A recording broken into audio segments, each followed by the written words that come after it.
Bon, ben. On fait exprès, on se met tout en bédaine, même les filles. Tu vas tenir ça dans ta chemise. Tu es en train de filmer? Oui. OK. Bon, on est ici pour supporter, comme vous le voyez, les pancartes, Mme Cybèle Causse, devant la maison de celui qui a tout commencé les problèmes. Et je vais commencer par une petite lecture, ça va très long, sur la Charte des droits et des libertés de la personne au Québec.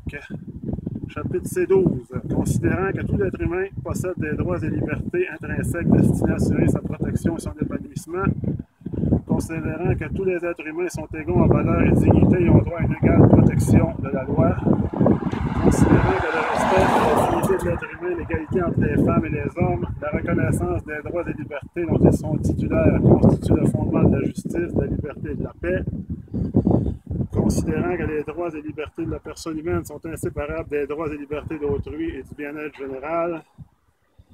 Et je saute au chapitre 1, article 3, droits, libertés et droits fondamentaux. Toute personne est titulaire de libertés fondamentales telles que la liberté de conscience, la liberté de religion, la liberté d'opinion, la liberté d'expression, la liberté de réunion pacifique et la liberté d'association. Ça s'applique au Québec. Et on vit au Québec. Alors c'est pour ça qu'on supporte Mme Cybèle Causse.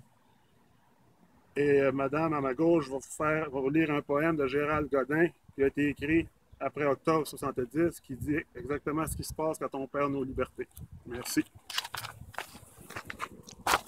Je vais te filer ça. C'est Benoît, hein?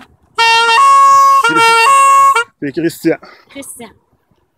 Alors, quand les bulldozers d'octobre entraient dans les maisons à 5 heures du matin, quand les défenseurs des droits de l'homme étaient assis sur les genoux de la police à 5 heures du matin, quand les colombes portaient fusil en bandoulière à 5 heures du matin, quand on demande à la liberté de montrer ses papiers à 5 heures du matin, ils avaient ceux qui pleuraient en silence dans un coin de leur cellule. Il y avait ceux qui se ruaient sur les barreaux et que les gardiens traitaient de drogués. Il y avait ceux qui hurlaient de peur la nuit. Il y avait ceux qui jeûnaient depuis le début.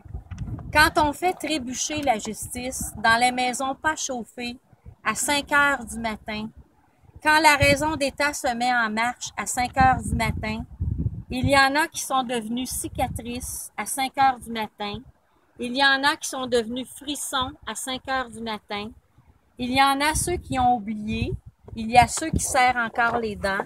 Il y a ceux qui s'en sacrent. Il y a ceux qui veulent tuer. Gérald Godin, octobre 70. Merci beaucoup.